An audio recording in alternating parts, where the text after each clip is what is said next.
Captain Alan Miller stood on the bridge of the Earth Defense Force ship Liberty. His eyes were fixed on the main screen. 6 hours ago, strange objects had appeared near Earth's orbit. No one knew what they were at first. The objects moved in ways that no human ship could. They did not answer any calls. Alan had been a captain for 8 years.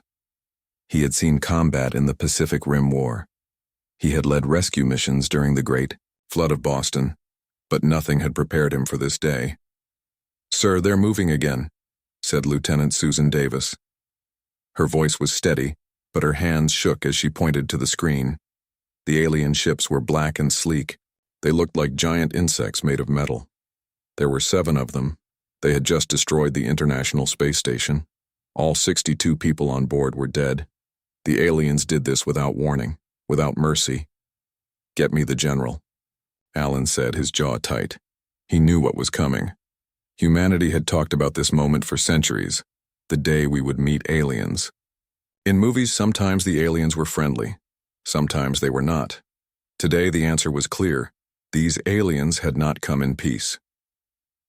"Captain Miller, you're in command of the North American fleet," said General Patty Wu from Earth Command. "Our weapons are ready, but we don't know if they'll work against their ships." Earth had 5 defense fleets in orbit. They were not built for alien wars. They were built to protect Earth from other humans. The ships had missiles and lasers. But would they work against ships that could travel between stars? "We'll find out soon, General," Alan said. "They're coming right at us." The attack started without warning. The alien ships fired green beams that cut through 3 human ships like they were made of paper. Hundreds of people died in seconds. "Return fire," Alan ordered. "All ships, fire, everything you have." Earth's missiles and lasers hit the alien shields. Most did nothing. But the aliens seemed surprised that even a few got through. "They didn't expect us to hurt them at all," Susan said, watching the data on her screen. "Their shields are dropping slightly when hit with multiple impacts at the same time." Alan had an idea. A desperate idea. "All ships, target Alpha 3, he said, naming one of the smaller alien ships. "Everything you've got all at once." The human fleet fired together. Most shots hit the alien shield and died in flashes of light. But a few missiles got through. The alien ship didn't explode, but it slowed down. "Again," Alan ordered. The second volley hit harder. The alien ship's engines flared and died. Then the aliens changed tactics. They started firing at Earth itself. Green beams struck Beijing, Cairo, and Los Angeles. Millions died in minutes. Alan watched in horror. But then he had another idea. "Susan, what's the fastest ship we have?" "That would be the EDF Washington, sir. The new fusion drive." "Tell Captain Greg Ortiz to prepare for a ramming maneuver." Susan looked shocked. "Sir, that's suicide." "Maybe not. The Washington is mostly automated. Have the crew set a course and evacuate to the escape pods." The EDF Washington was the newest ship in the fleet. It could move faster than anything humans had ever built. It wasn't a weapon. It was a science vessel, but today it would be both. Captain Ortiz did as ordered. The Washington accelerated toward the largest alien ship. The alien ship fired, damaging the Washington, but it couldn't stop it. The Washington hit the alien shield at nearly the speed of light. The shield broke. The Washington tore through the alien ship like a bullet through paper. "It worked," Susan shouted. "Their shields can't handle kinetic impacts at high speed." Alan didn't celebrate. "Tell all ships with fusion drives to prepare for ramming. Target their biggest ships first." Over the next hour, humanity lost 32 ships and nearly 9,000 people. But they destroyed 5 alien vessels. The 2 remaining alien ships suddenly turned and accelerated away from Earth. Soon they were gone. Earth had won, but at a terrible cost. Beijing, Cairo, and Los Angeles were burning. Over 20 million people were dead. Half of Earth's space fleet was destroyed. But humanity had learned something important. The aliens could be hurt, they could be killed, they could be beaten. In the remains of the alien ships, humans found technology they had never seen before. The most important was something that looked like a giant metal ring. Dr. Frank White studied the ring at the hastily built Alien Research Center in Denver. He was a quiet man with thick glasses and messy hair. He hadn't slept in 3 days.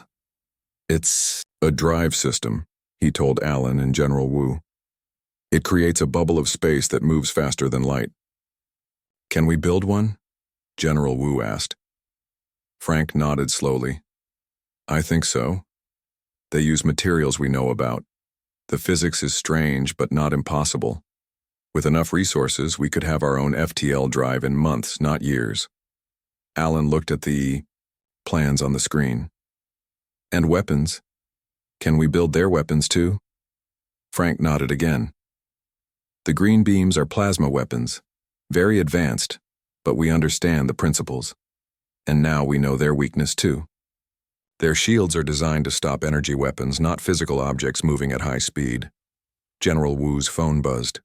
She looked at it, and her face went pale. "What is it?" Alan asked. "We captured some of their computers. The translation program just finished its first pass." She showed them the screen. "They call themselves the Zarathi. They're scouts for something called the Empire, and they've done this before. Many times." Alan looked at the images on the screen. Dozens of worlds burned and broken. Species wiped out before they could leave their home planets. "There's something else," General Wu said. "The Zarathi are part of something called the Galactic Council, but they attacked us without the Council's permission." Alan's eyes narrowed. "So there are rules, and they broke them." "Yes. And there's a star map. We know where this council meets." Frank looked up from his work. "If we can build these drives, we can go there. We can tell them what happened here." Alan looked at the images of the burning cities again. "We'll do more than tell them. We'll show them. The Zarathi thought we would be easy to kill. They were wrong." General Wu nodded. "I'll talk to the president. We need to start building ships, real warships this time." 5 years passed. Earth built a fleet of warships using the alien technology. They weren't as advanced as the Zarathi ships, but they were faster and stronger than anything humanity had before, and they had weapons the Zarathi would not expect.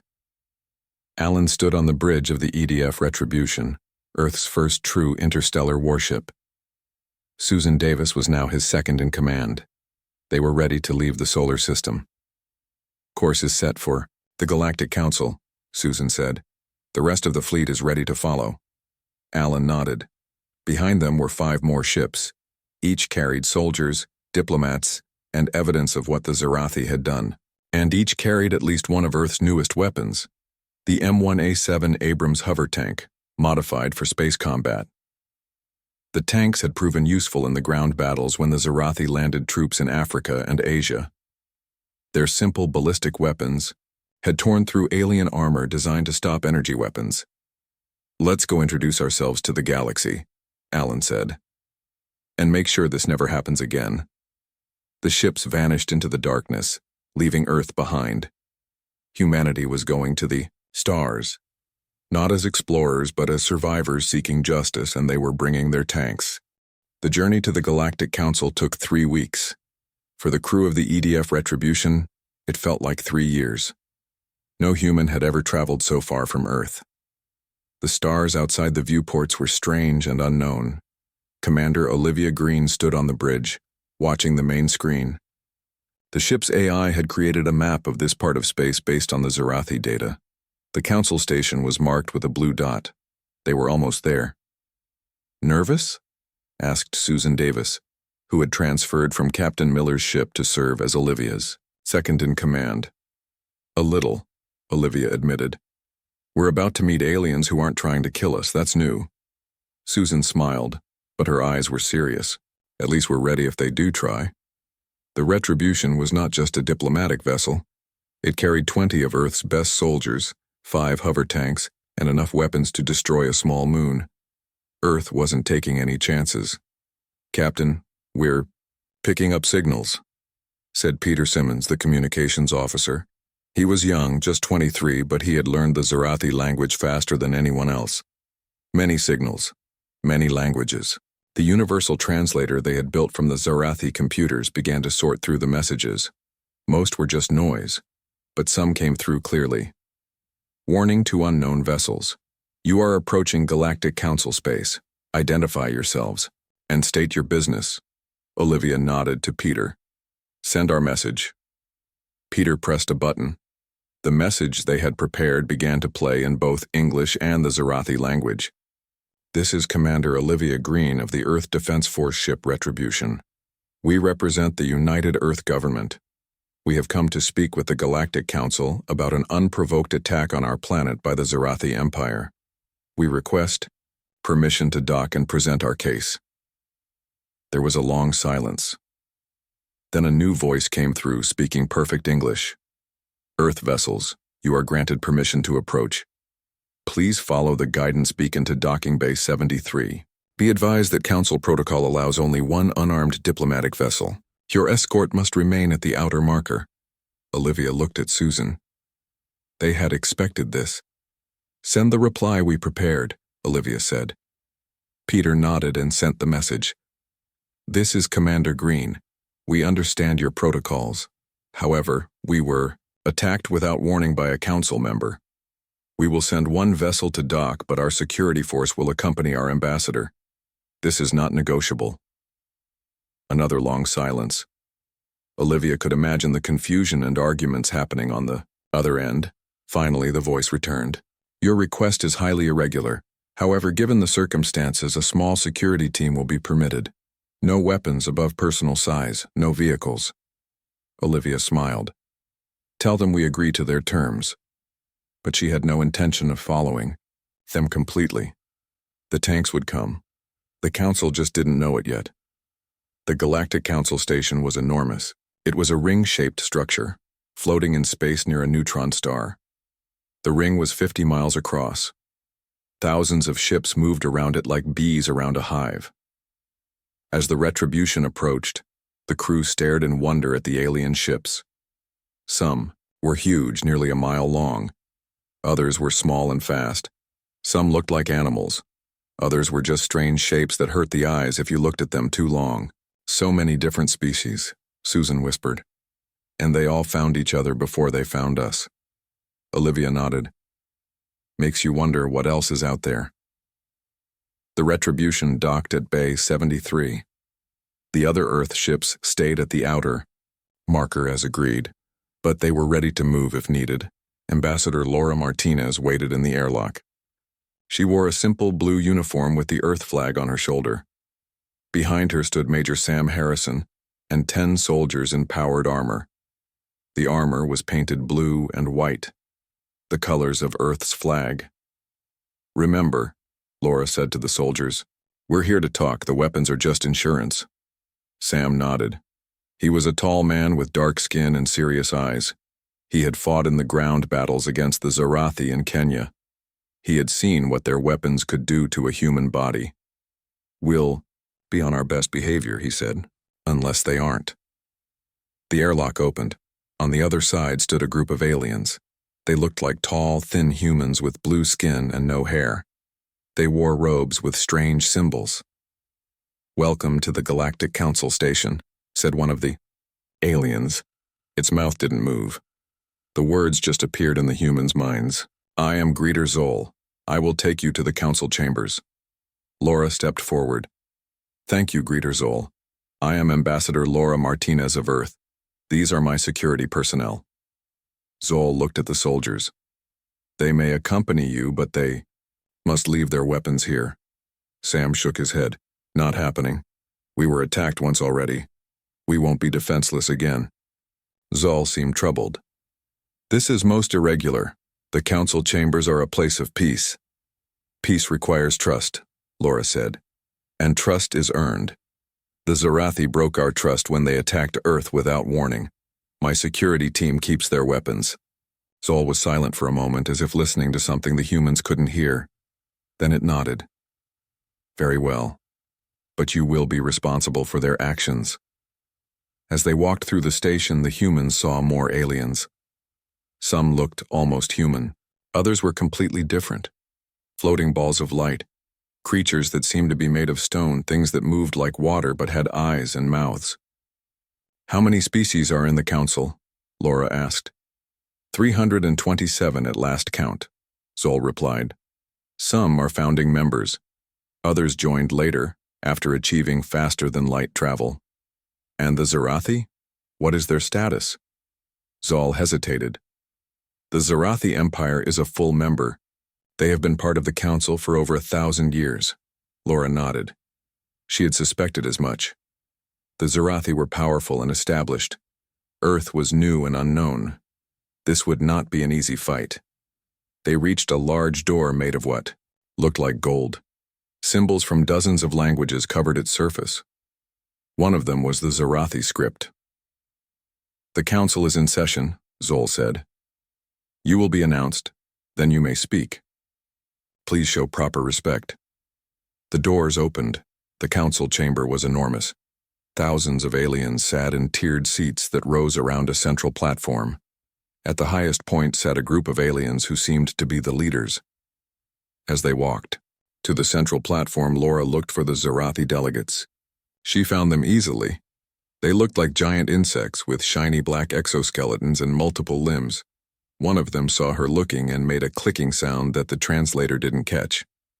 Presenting Ambassador Laura Martinez of Earth, announced, a voice that seemed to come from everywhere. Earth has requested this special session to discuss a matter of grave importance. The chamber grew quiet. All eyes turned to Laura. She stepped forward, her heart racing but her face calm. Honorable council members, she began. I come from Earth, a planet that until recently knew nothing of your existence. 5 years ago, a Zarathi fleet entered our solar system and attacked without warning. They destroyed our space station and bombarded 3 of our cities, killing over 20 million people. Murmurs spread through the chamber. The Zarathi delegates chittered, angrily. We defended ourselves, Laura continued. At great cost, we defeated the Zarathi fleet. From their wreckage, we learned of your council and its laws. We learned that the attack on Earth was not authorized. We have come to seek justice. One of the council leaders stood. It was a tall, thin alien with a crystalline body that caught the light in beautiful ways. I am High Counselor Zevnar, it said. These are serious accusations. The Zarathi Empire denies any unprovoked attack on developing worlds. Such actions are forbidden by council law. A Zarathi delegate stood. These humans lie. We sent a scientific expedition to study their world. They attacked our ships without provocation. Laura had expected this. We have evidence, she said. Data from your own ships, recordings of the attack. Will the council hear our evidence? Zevnar nodded. The council will hear all sides before making judgment. Laura turned and nodded to Sam. He spoke into his comm unit. Send them in. The doors to the council chamber opened again. The sound of heavy engines filled the air. The alien delegates turned in confusion.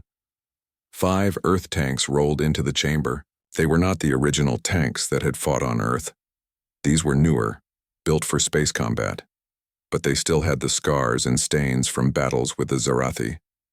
The dried blood of alien soldiers still marked their hulls. The council erupted in shock and anger. The Zarathi delegates chittered loudly. Zevnar called for order, but no one listened. Sam Harrison climbed onto the lead tank. You wanted evidence? He shouted over the noise. Here it is. These machines fought the Zarathi on Earth. The blood of their soldiers still stains our weapons. And we've brought recordings too. The tank's external speakers activated. Images projected onto the walls of the chamber. The council members fell silent as they watched the Zarathi ships attacking Earth's cities.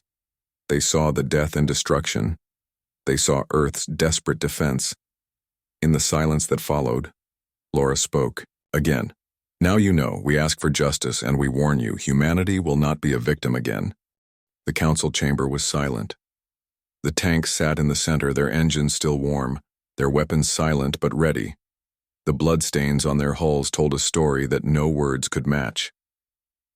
High Counselor Zevnar finally broke the silence. This is an outrage. Weapons of war have never been brought into this sacred chamber. Laura Martinez stood her ground. With respect, High Counselor, we did not start this war. The Zarathi did, And we have brought the evidence you requested. The Zarathi. Delegate General Kazata rose from his seat. His black exoskeleton gleamed under the lights. His forearms moved in patterns that seemed angry. These primitives twist the truth. We sent a standard resource assessment fleet to their system. They attacked without warning. Major Sam Harrison laughed from his position atop the lead tank. A resource assessment? Is that what you call destroying our space station and bombing 3 of our cities? The tank's speakers activated again. This time they showed footage from Earth's cities during the attack. The green beams from Zarathi, ships cutting through buildings, people running in fear, children crying over the bodies of their parents. Is this a resource assessment? Sam asked, his voice hard. The council members watched in silence. Many seemed shocked, others angry. A few looked away, unable to watch the images of destruction. A small alien with gray skin and huge eyes stood up. I am Counselor Elorai of the Buani Cooperative. Ambassador Martinez, may I ask a question? Laura nodded. Of course, Counselor. How did your species defeat the Zarathi fleet? Your technology seemed primitive compared to theirs. Laura looked at Sam. He nodded and stepped forward. When conventional weapons failed, Sam explained, we used what we had. We rammed their ships at high speed. Their shields were designed to stop energy weapons, not physical impacts. And on the ground, our tanks, like these, were effective against their troops for the same reason. Elorai nodded, its huge eyes blinking slowly. Fascinating. The Zarathi rely heavily on their shield technology. No one has exploited this weakness before. General Kazata chittered angrily. Because no one has been primitive enough to use such basic tactics. These humans are barely out of their stone age. A new alien stood up. This one was like a floating cloud of tentacles with eyes scattered throughout its body. I am Counselor Vrex of the Mabari alignment. I find these human tactics quite clever. They used what they had, and they won. The council chamber buzzed with conversation. Laura watched as the various alien species discussed the situation. Some seemed impressed by humanity's resilience. Others were clearly disturbed by the presence of the tanks in their chamber. Zevnar called for order. We will hear from the Zarathi defense. General Kuzta, please present your evidence. Kuzta moved to the center of the chamber. The Zarathi Empire has been a member of this council for over 1,000 years. We have always followed the laws of space. Our fleet was on a routine survey mission when they were attacked by these humans. Yes, we defended ourselves. Yes, some human structures were damaged. But it was not an unprovoked attack. Laura stepped forward. If it was a survey mission, why were your weapons powered up before you even reached Earth orbit? Why did you destroy our space station within minutes of arrival? The data from your own ships proves this was planned. She nodded to Peter Simmons, who had accompanied them. Peter activated a small device. Holographic images appeared showing Zarathi computer logs. The text was in the Zarathi language, but a translation appeared beneath it.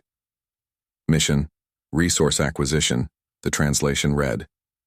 Target, Soal 3. Species, Human. Threat level, Minimal. Resistance expected, None.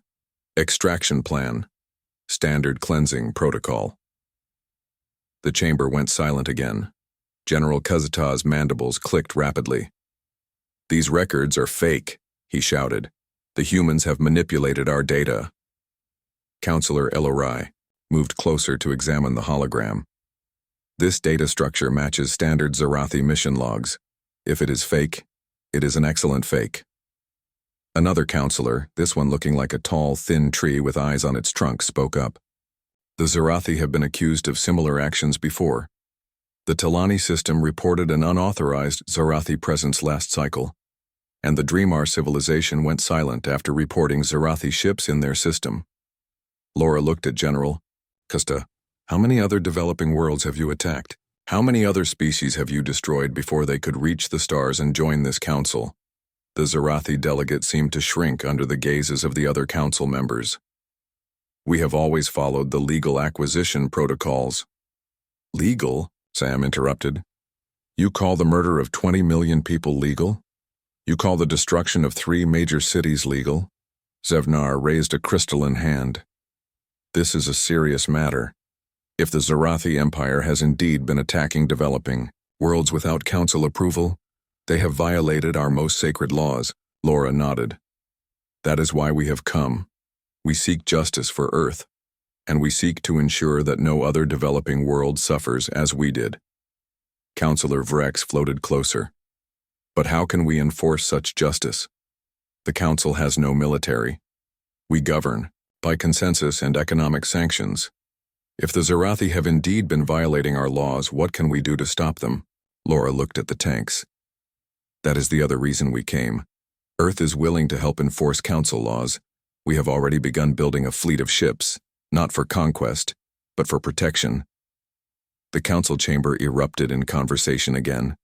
Some counselors seemed alarmed by the offer, others intrigued. Zevnar called for silence. Ambassador Martinez, are you suggesting that Earth would provide military force to the Council? That would be unprecedented. Unprecedented times call for unprecedented measures, Laura replied. The Zarathi attacked us because they thought we were defenseless. We proved them wrong. But how many other young species have not been so lucky? How many have been wiped out before they could even reach the stars? Sam stepped forward. We didn't want to join the galactic community this way. We would have preferred peaceful first contact. But here we are, with blood on our tanks and the knowledge that there are predators among the stars. We can help protect those who cannot protect themselves. Counselor Elorai nodded. The humans make a valid point. For too long, the Council has relied on the goodwill of its members to follow our laws. But what happens when a member chooses not to? What happens when they use their technological superiority to prey on developing worlds? Exactly, Laura said. The Zarathi are not the only threat. There may be others who see developing worlds as easy targets. The Council needs a way to enforce its laws. Earth can help provide that. General Kuzta stepped forward. This is absurd. These primitives are trying to gain power within the Council. They should be grateful we even allow them to speak. One of the human soldiers stepped forward, his face angry. Laura raised a hand to stop him. We don't want power, she said calmly. We want justice, and we want to ensure that what happened to Earth doesn't happen to others. Zevnar was silent for a moment, then he spoke. The Council will need time to consider this matter. We will review the evidence presented by both sides. Ambassador Martinez, you and your delegation will be provided with quarters until we reach a decision. Laura nodded. Thank you, High Counselor. We appreciate your consideration. As they were led from the chamber, Sam spoke quietly to Laura. Do you think they'll actually do anything? Or will they just talk about it until we give up and go home? Laura watched the Council members as they left. The Zarathi delegates were surrounded by others, all talking rapidly. Counselor Elorai was speaking to Zevnar, gesturing toward the humans. I think, Laura said slowly, that we've given them something they've never had before. What's that? A choice. They can continue as they have, pretending that words and sanctions are enough. Or they can actually enforce their laws. Sam looked back at the tanks, still sitting in the center of the chamber. Their presence was a statement that no one could ignore. And if they choose words over action? Laura's eyes hardened. Then Earth will protect itself, and any other developing world that asks for our help. The next 3 days were tense. The human delegation was given comfortable quarters on the station. They were allowed to explore certain areas, always with guides. They met representatives from dozens of alien species, some friendly, others wary. On the 4th day, they were called back to the Council chamber. The tanks had been moved to one side, but they were still present. A reminder of what had happened and what might happen again. Zevnar addressed the chamber. After reviewing the evidence and hearing testimony from both sides, the Council has reached a decision. Laura and Sam stood side by side, waiting. General Kizita and the other Zarathi delegates stood opposite them. The Council finds that the Zarathi Empire did indeed violate our laws by attacking Earth without provocation or authorization. This is a grave offense. The Zarathi delegates chittered angrily, but fell silent when Zevnar raised a hand. The Zarathi Empire will be sanctioned. Their trading rights will be restricted. They will withdraw from all systems with developing civilizations, and they will pay reparations to Earth for the damage caused. Laura nodded. It was a start. Furthermore, Zevnar continued, the Council has decided to create a new entity. 1 month after the Council's decision, the new Galactic Enforcement Division was taking shape. The Council had given them a section of the station to use as their headquarters. Ships from 12 different species had arrived to join the force. Commander, Olivia Green had been named as one of the directors of the new division. She stood in the large room that would serve as their command center, watching as aliens and humans worked together to set up equipment. It's strange, said Susan Davis, who had joined her. A month ago, we didn't even know these beings existed. Now we're working with them. Olivia nodded. Is the Washington ready? The EDF Washington had been designated as the flagship of the new enforcement fleet. It was larger than the Retribution, with room for both human and alien crew members. Almost, Susan said. The Bwani engineers have been helping us upgrade the shields, and the Mibari have provided some interesting weapons technology. Olivia was about to reply when an alarm sounded. A holographic display appeared in the center of the room. Director Green, said a Talani officer, its tree-like body swaying slightly. We have received a distress call from the Kelvar system. Olivia moved to the display. Show me.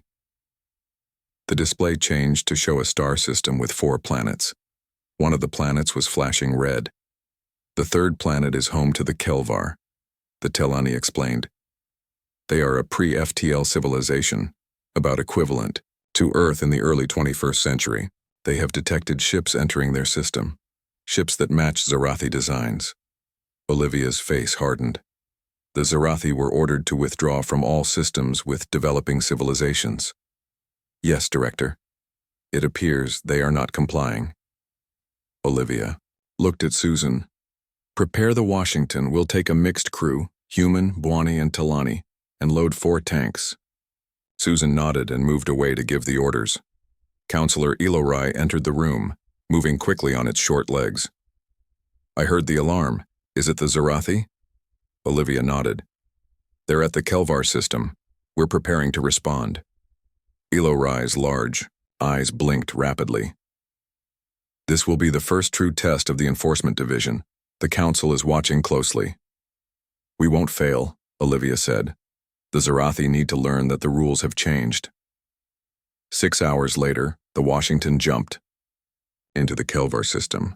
3 other ships followed, a Bwani cruiser, a Talani science vessel, and a Mibari support ship. The Kelvar planet was blue and green, much like Earth. 3 Zarathi ships were in orbit around it. Hail them, Olivia ordered. Peter Simmons, who had transferred to the Washington, worked his console. Channel open. Zarathi vessels, this is Director Olivia Green of the Galactic Enforcement Division. You are in violation of Council sanctions. Withdraw from this system immediately. There was a pause, then a response. The Zarathi commander appeared on the screen, his black exoskeleton gleaming. We do not recognize your authority, human. The Kelvar system has been claimed by the Zarathi Empire for resource extraction.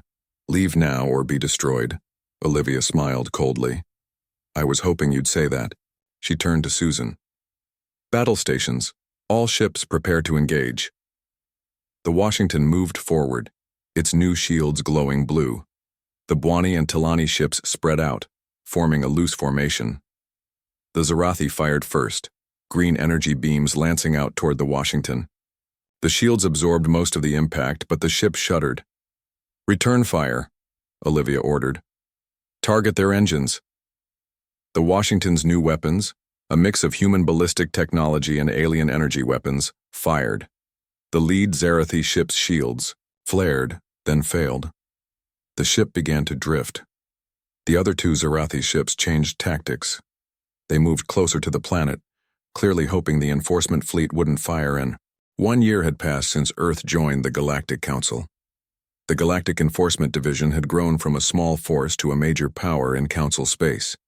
27 species now contributed ships, soldiers and resources to the division. Captain, Alan Miller stood on the observation deck of the New Earth Embassy on the Council Station. The embassy was a large structure built in a style that mixed Earth architecture with alien designs. Through the large windows, he could see the many ships that moved around the station. Some were human, others belonged to the many species of the Council. "Quite a view, isn't it?" said a voice behind him. Alan turned to see Ambassador Laura Martinez. She wore the formal blue uniform of Earth's diplomatic corps, with the new Earth Council emblem on her shoulder. "It's amazing," Alan said. "A year ago, we didn't even know any of this existed. Now look at us." Laura nodded. "We've come a long way." They stood in silence for a moment, watching the ships. Then Laura spoke again. "The Council has made a decision. They're creating a new division, the Galactic Protection Agency. It will work alongside the Enforcement Division, but with a different mission." "What mission?" Alan asked. "To find and protect developing civilizations before they're attacked. To make sure what happened to Earth doesn't happen to others." Alan smiled. "That sounds like a good idea. Who's going to lead it?" Laura looked at him. "They want you, Alan. You led Earth's first defense against the Zarathi. You know what it's like to face a technologically superior enemy." Alan was surprised. "Me? I'm not a diplomat, I'm just a soldier. That's why they want you. This isn't about diplomacy. It's about protection, about understanding what these young civilizations need to survive in a dangerous galaxy." Alan thought about it. He had been planning to retire soon to spend time with his family on Earth, but this was important. "When do I start?" he asked. Laura smiled. "The Council wants to announce it today. There's a ceremony in 2 hours. In another part of the station, Dr. Nancy Lopez was working in her lab. The lab was filled with equipment from a dozen different worlds. Nancy was Earth's leading expert on alien biology, and she had been working with scientists from other species to develop new medical technologies. "Dr. Lopez, you should see this," said her assistant Ryan Cooper. He was pointing to a screen that showed microscopic images of cells. Nancy moved closer. "What am I looking at?" "These are Zarathi cells after exposure to Earth bacteria. The bacteria are attacking the Zarathi cells." Nancy frowned. "That shouldn't happen. Alien biology is too different. Earth bacteria shouldn't affect Zarathi cells at all." Ryan nodded. "Exactly, but it's happening. And it's not just the Zarathi. The same bacteria affect cells from the Talani, the Mabari, even the Bwani." Nancy's eyes widened. That's impossible. Unless," she moved to another screen and began typing rapidly. Data flowed across the screen. "What are you looking for?" Ryan asked. "DNA sequences," Nancy said. "If all these species are affected by Earth bacteria, they might share something in common, something in their genetic code." After several minutes, Nancy sat back, her face pale. "Found it. There's a sequence that appears in all of them. It's small, just a few genes, but it's identical." Ryan looked at the screen. "What does that mean?" "It means they're related. All of them, including us." Ryan's eyes widened. "Humans are related to aliens? How is that possible?" Nancy shook her head. "I don't know, but the evidence is right here. Somewhere in the distant past, all these species shared a common ancestor." In the Enforcement Division headquarters, Commander Olivia Green was reviewing the latest reports. The division now had 50 ships under its command, with more being built. They had successfully protected 3 developing civilizations from unauthorized contact, and had enforced Council sanctions against 2 member species who violated the rules. Susan Davis entered the office. "The Talani ships have arrived," she reported. "They're ready to join the patrol of the outer systems." Olivia nodded. "Good. What about the new weapon systems for the Washington? Installed and tested. The Mabari engineers say they've never seen anything like our hybrid design. Energy weapons combined with ballistic technology. They're already adapting it for their own ships." Olivia smiled. "Humanity's gift to the galaxy, finding new ways to break things." Susan laughed. "Well, we've had a lot of practice, but we're using it for the right reasons now." Olivia's computer chimed. A message appeared on the screen. "The council has called an emergency session," she read. "All division heads are required to attend." Susan frowned. "What's happened?" "It doesn't say. But it must be important." 2 hours later, the council chamber was filled. Representatives from all member species were present. The human delegation, led by Laura Martinez, sat near the center. Alan Miller, Olivia Green, and Nancy Lopez were with her.